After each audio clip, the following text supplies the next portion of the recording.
Fala galera, beleza? Tudo tranquilo? Belezeira? Bom, povo do primeiro ano, atenção, né, do Colégio Anjo da Guarda, São Rafael, atenção, um recado importante. Aqui, 22 de setembro de 2020, né, estava programada dentro do roteiro do colégio para essa semana a aula Revolução. Mas vocês já viram a aula Revolução? Foi uma grande cagada deste que aqui vos fala. Então, né, nós vamos ter a aula, nós vamos antecipar como os slides da aula Tecnologia e Sociedade já estavam prontos, já estava pronto, né? O slide em si, o arquivo estava pronto. Então, eu antecipei e posteriormente a essa aula Tecnologia e Sociedade, nós vamos trabalhar com modernização conservadora, certo? Então, se você está vendo que não está tendo uma compatibilidade entre o que está no roteiro e o que vocês estão vendo, fiquem tranquilos, porque foi uma falha minha aí do roteiro, tudo bem? Então, nossa aula Tecnologia e Sociedade é uma aula bem bacana. Tecnologia e sociedade é um dos assuntos mais debatidos da sociologia, certo? A gente trabalha tais temáticas não só na sociologia, mas também na geografia, né? Quando nós abordamos como que as tecnologias são incorporadas dentro do processo de trabalho, né? Então, uma das grandes máximas, né, que a gente em sala de aula explora seria essa, né? Toda tecnologia que é inserida dentro de uma sociedade, ela vai trazer implicações, ela vai trazer consequências, né?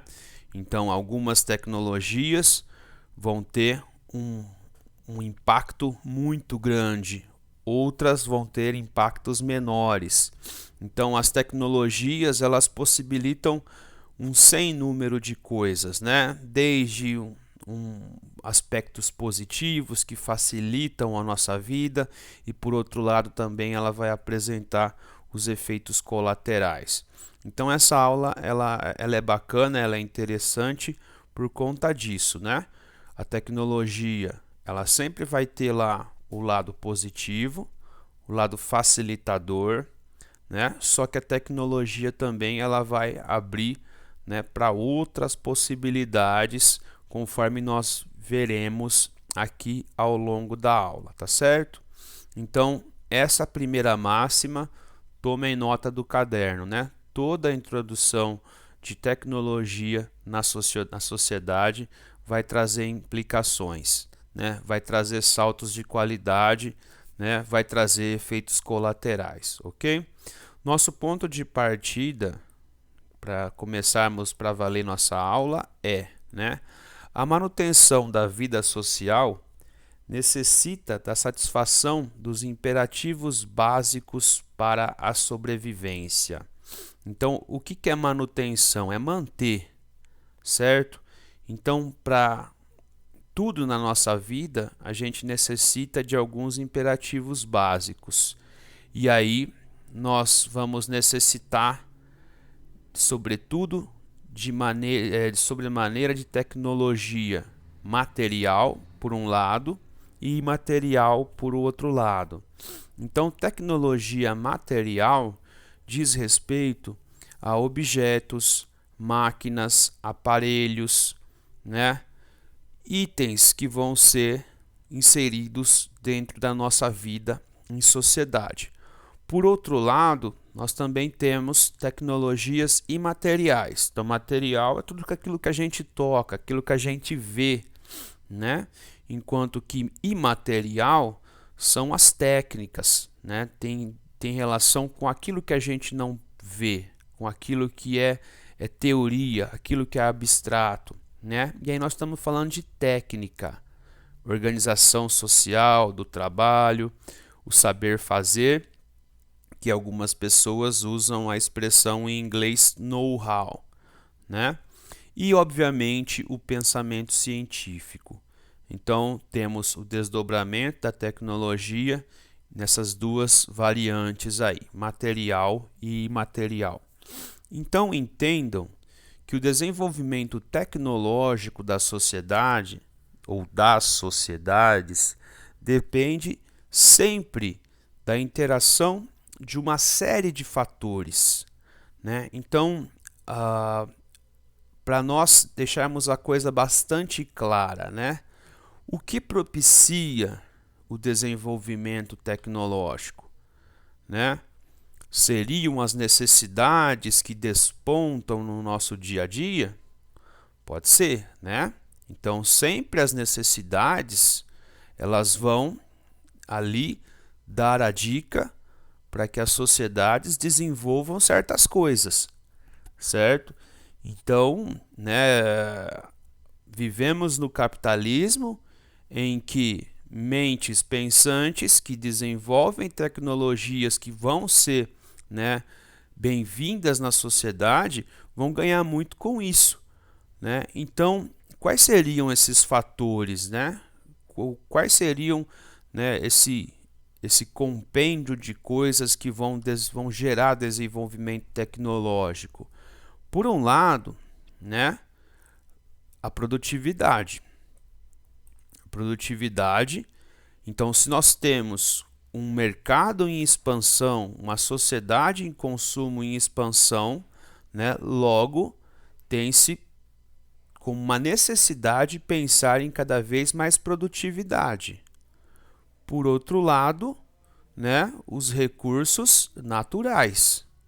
Então, todos os produtos que nós desenvolvemos, nós temos que tirá-los de algum lugar, né? Um produto necessita, né, para ser feito de uma matéria-prima. Então, se eu quero, por exemplo, né, um celular, esse celular vai ser formado por vários componentes, por várias peças. Então, da onde que a gente vai tirar essa matéria-prima? Da natureza, certo? Que mais, né? Técnicas, descobertas, lógica científica. Então, por exemplo, se você chegasse para um habitante da América, né, incaica, e perguntasse para ele, né, mostrasse a ele o petróleo, ele olharia e, né, faria o que seria esse líquido viscoso preto, né? Ele não viria utilidade alguma para o petróleo. Talvez aí ele descobrisse que esse líquido poderia pegar fogo e aí ele poderia usar para alguma coisa, né? Que os incas eram muito inteligentes. Mas a principal utilidade do petróleo foi descoberta na segunda metade do século XIX, o motor a combustão, certo? Então, a partir dessa, qual que era? Vamos tentar gerar ali o encadeamento de coisas. A indústria necessitava de recurso energético, né? Depois, para gerar energia elétrica, depois, né, o motor a combustão para movimentar os carros. Então, conseguiu-se, a partir do petróleo, né, gerar um combustível que gerasse uma queima e que movimentasse os motores, certo? Então, você vai tendo um encadeamento de uma coisa com outra. De que adianta você ter uma pastilha de urânio se não houvesse desenvolvimento da energia nuclear, certo? Seria um elemento químico a mais na natureza, certo? Então, essa interação de fatores é importante para que exista o desenvolvimento tecnológico. E como já disse Marx, né, o desenvolvimento tecnológico dá-se através do trabalho e da razão, né, que permite ao homem diferenciar-se dos outros seres vivos. Então, né, alguns animais, eles têm dentro da sua, intrinsecamente, né, habilidades que vão gerar coisas. O homem não, né? O homem, ele aprende, ele projeta, ele domina, certo? Então, o homem gera conhecimento, o homem gera tecnologia, né? Então, a razão, essa capacidade intelectual que nós temos, né, nos diferencia de outros seres vivos da natureza. E com o advento da indústria, né, e principalmente, né, a inserção da máquina, né, houve, como o nome já diz, né, uma verdadeira revolução industrial.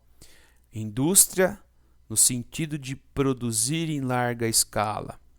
Então aí muito se debate, né, se o homem se torna um apêndice do processo ou não, né? Sabemos que para manipular as máquinas é necessário homens, né? São necessários homens para manipular, para manusear, para programar. Então tem todo um debate, né, ao longo da história sobre essa coisa do homem ser ou não um apêndice da máquina, tá certo? Assim sendo, a introdução de tecnologia na sociedade implica, né, como nós já demos um spoiler lá no começo da aula, em uma série de transformações, né? Transformações nas relações sociais, nas relações familiares, nas relações de trabalho. Então, antes do advento da máquina na indústria, as coisas eram feitas a partir de uma divisão social do trabalho, mas com ferramentas manuais, certo? Com o advento da máquina, temos aí a revolução. Então, como aponta Thorstein Veblen, né? A tecnologia determina inevitavelmente os hábitos e as maneiras de pensar dos homens. E quer ver como que vocês vão entender essa afirmação do Veblen? Olhem para os seus celulares e, né, em maior ou menor grau, façam uma questão a respeito do que esse celular representa na vossa vida, né? Então, o celular, para algumas pessoas, ele se torna ou ele se tornou uma extensão do corpo, né? Tem certas pessoas que não conseguem viver sem o celular por perto, né? Tamanha é a dependência desse aparelhinho, certo? Então, o celular é uma tecnologia e ele foi introduzido na nossa sociedade lá nos anos 90, né? Primeiro ele tinha uma função que era apenas ligar e mandar mensagem, e hoje ele faz muito, mas muito mais coisas do que isso, certo? Então é a evolução do aparelho, é a evolução dessa ferramenta, certo? Então, a partir do que foi anunciado, nós podemos abordar aqui na história, no presente, uma série de coisas, né? De tecnologias que fazem uma revolução na nossa sociedade. Então, imaginem o que foi o fogo, né? O que o fogo proporcionou para as pessoas, né? Cozer os alimentos, né? Não comer mais os alimentos crus, duros, né? Às vezes poderia ter os alimentos com algumas alimentos velhos, com bactérias, sei lá, né? Poder contrair doenças. Imagine o que possibilitou, né, a revolução que foi a escrita. A escrita é uma tecnologia, né? E aí vamos voltar para a Revolução Industrial e ver o que a máquina representou para as pessoas. Qual foi a leitura que os luditas, por exemplo, tiveram das máquinas, né? Então, o que representa a mídia no nosso cotidiano? O que representou, o que tem representado as mídias, os meios de comunicação rápidos, né, desde 2016, né, quando aconteceu o Brexit, depois com a eleição de Donald Trump, depois com a eleição de Bolsonaro. Tem havido uma revolução na política por conta dos smartphones, né, das redes sociais. Então, logo, a partir do que vem a ser tratado, né, as tecnologias elas impõem à sociedade. Perdão, gente, telefone. Vamos lá, rapaziada, perdão. Então, as tecnologias elas vão impor à sociedade constantes reajustamentos e adaptações às novas e breves rotinas. Então, o que seria uma rotina? Uma rotina é você fazer tais coisas, né? E essas coisas meio que ficarem já, né, estabelecidas nos dias da semana. Então, ou a sua relação com a família, né, a relação com o trabalho, a partir do momento em que você tem, né, novas tecnologias sendo inseridas constantemente, né, e essas tecnologias sendo incorporadas tanto no trabalho como na vida da nossa casa, nós vamos ter mudanças de comportamento, né, e novas adaptações. Vou dar um exemplo muito breve para vocês. Quando eu era jovem, né, tinha ali meus 13, 14 anos, nós tínhamos uma TV só na sala. Então, todo mundo assistia aquela TV e, na medida do possível, nós compartilhamos. Algumas horas eram de algumas pessoas. E aí, tipo, sempre à noite a televisão era da minha mãe, né? A partir do momento em que fica mais acessível, né, comprar outras televisões, né? Então, as pessoas não ficam mais juntas. Então, uma pessoa fica num cômodo, a outra pessoa fica no outro. A mesma coisa aconteceu com o computador. Antes era um computador para a família toda. Hoje a mãe tem o computador, o pai tem o computador, os filhos têm o computador, né? Às vezes não, mas às vezes sim. Então, cada vez o que? Você tem o que os sociólogos chamam de atomização da sociedade. Seria mais ou menos quando uma pessoa fica isolada dentro de um lugar, né? Então cada um vai ter ali o seu mundinho. Então isso, a tecnologia de certa forma colabora para o individualismo, né? Então nós temos isso como uma coisa bastante forte do nosso tempo, ok? No que toca a respeito, no tocante às profissões, né? Percebemos o quê? Que algumas profissões do passado, né, elas não existem mais. Algumas profissões fortes do passado não existem mais, enquanto que despontam outras. Por quê? Porque literalmente, né, as tecnologias elas aposentam, né, elas tornam obsoletas certas profissões, né? Hoje quase que ninguém, né, vai comprar uma roupa num alfaiate, né? Quase ninguém, tirando ali pessoas de alta classe social que querem um terno, né, dentro do seu perfil, mas ninguém. Sapateiro, quem vai em sapateiro hoje em dia, né? Então temos aí um sem número de exemplos, né, para mostrar isso, como que algumas profissões, quando eu era jovem também, existiam locadoras de filmes. Existem locadoras de filmes hoje? Não existe mais. Por quê? O streaming foi criado, né? As TVs por assinatura. Antes as TVs por assinatura eram, né, algo que todo mundo queria ter. Hoje quase ninguém mais tem. Seja pelo preço, seja pelo aparelho pirata ou pelo streaming, certo? Então novas necessidades são criadas constantemente, né? Principalmente para o consumo. Chegamos num ponto importantíssimo da nossa aula.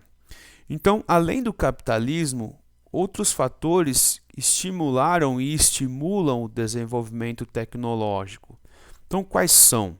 A medicina preventiva, né? O investimento em medicina preventiva, a medicina curativa, a medicina sanitarista, né? Ou dentro dela a universalização do saneamento básico, a melhoria genética. E a apostila cita, por exemplo, né, o movimento eugênico, que foi muito forte no final do século XIX e o começo do século XX.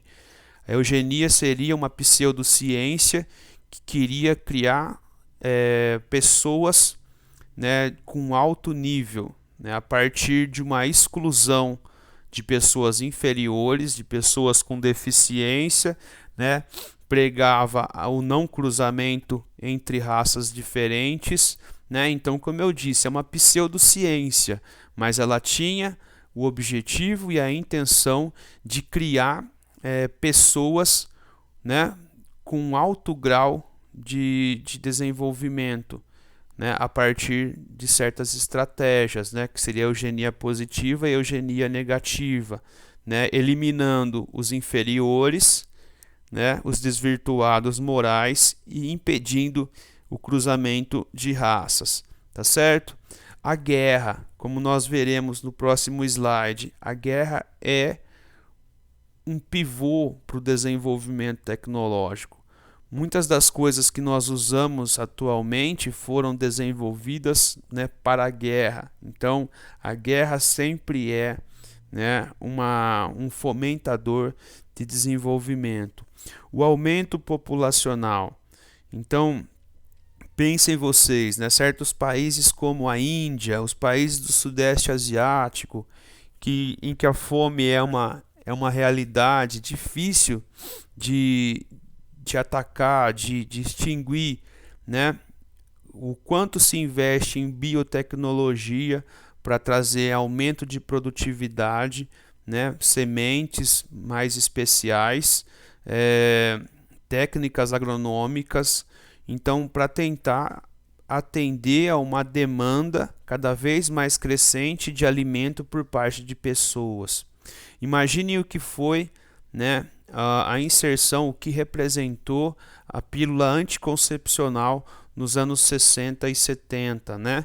O que ela promoveu para a figura da mulher, o que possibilitou à mulher, né, a sua emancipação. E veja, né, a relação do desenvolvimento tecnológico com as transnacionais, né? Então, a globalização, como nós vimos em geografia, ela só é possível por conta de 3 revoluções: a revolução tecnológica, a revolução comunicacional e a revolução dos transportes, né? Então, veja, nós estamos numa pandemia. De um lado, cientistas buscam, né, vários institutos, várias universidades, vários governos tentam desenvolver, né, uma vacina, um imunizante para nós. Então, isso é um fator de estímulo, e essa pandemia já matou quase, né, 1 milhão de pessoas. Então, são, né, grandes vetores de desenvolvimento tecnológico. Alguns vão trazer coisas boas, outras nem tanto, né? Outras vão trazer visões distorcidas da realidade, como na questão da eugenia, mas é impossível de ignorar que são fatores, vetores de desenvolvimento. Veja aqui por curiosidade, né? 8 tecnologias inventadas para a guerra que fazem parte do nosso cotidiano: o micro-ondas, o GPS, as câmeras digitais inteligentes. Eu nunca me esqueço da Guerra do Golfo de 1991, em que a tecnologia Cybershot foi criada e ela foi incorporada nos óculos dos soldados, e eles conseguiam ver, né, as movimentações no espaço de noite. Então, os corpos se mexiam e dentro de uma imagem verde ficava mais claro, e os soldados conseguiam detectar as movimentações no meio do deserto. Serviços de ambulância, computadores, internet, né, coisas que estão aí no nosso dia a dia. Concluo esta aula, né, no final do texto a respeito de tecnologia e sociedade. Existe um debate entre 2 autores da chamada Escola de Frankfurt, né, na Alemanha, Adorno e Marcuse, sobre tecnologia. E eu fiz aí uma síntese, mais ou menos, né, de que cada um pensa a respeito da mesma. Ambos, né, percebam que o debate está muito contaminado pelos efeitos da Segunda Guerra Mundial. Então, a tecnologia na Segunda Guerra Mundial e na Primeira Guerra Mundial também foi utilizada para a morte, foi utilizada para a destruição. As técnicas de organização burocrática do Estado alemão, aprimoradíssimas, né, foram utilizadas para, né, o desenvolvimento de um processo de erradicação de algumas pessoas da face da terra, né? Então, por conta de Auschwitz, Adorno enfatiza o paradoxo da tecnologia. O que seria o paradoxo da tecnologia? Essa tecnologia que poderia fazer tão bem para o homem, emancipar o homem, na prática, né, mostrou o contrário, mostrou, né, a destruição, né, revelou, contaminou a essência humana e fez com que o homem perdesse sensibilidade. Então, todo esse conhecimento racional foi utilizado, né, de forma eficiente para trazer morte em massa, em escala industrial, né? A química foi utilizada para destruição, para bombas, né, para morte em câmaras de gás. E Marcuse, né, também entende a tecnologia, sobretudo, como um instrumento de controle e dominação. E aí a gente se lembra um pouco da China, né? Como a China consegue controlar a sua sociedade atualmente apenas por aparelhos, né? Ou como nós somos controlados por aparelhos, né? A gente, sem querer, a gente cria rastros, né, daquilo que a gente faz, principalmente na internet. Então, Marcuse entendia, né, a tecnologia como esse instrumento, né? E por parte do homem, a submissão e a passividade perante o domínio da máquina, né? Então, são leituras, penso eu, um pouco contaminadas pelo que representou a Segunda Guerra Mundial, né? Porque ambos escreveram durante e posteriormente à Segunda Guerra Mundial. Beleza, galera? Então, essa é uma aula bem legal, é um tema muito importante da sociologia, que é tecnologia e sociedade. Peço desculpas aí uma vez mais pela minha confusão. Um abraço para vocês e até mais.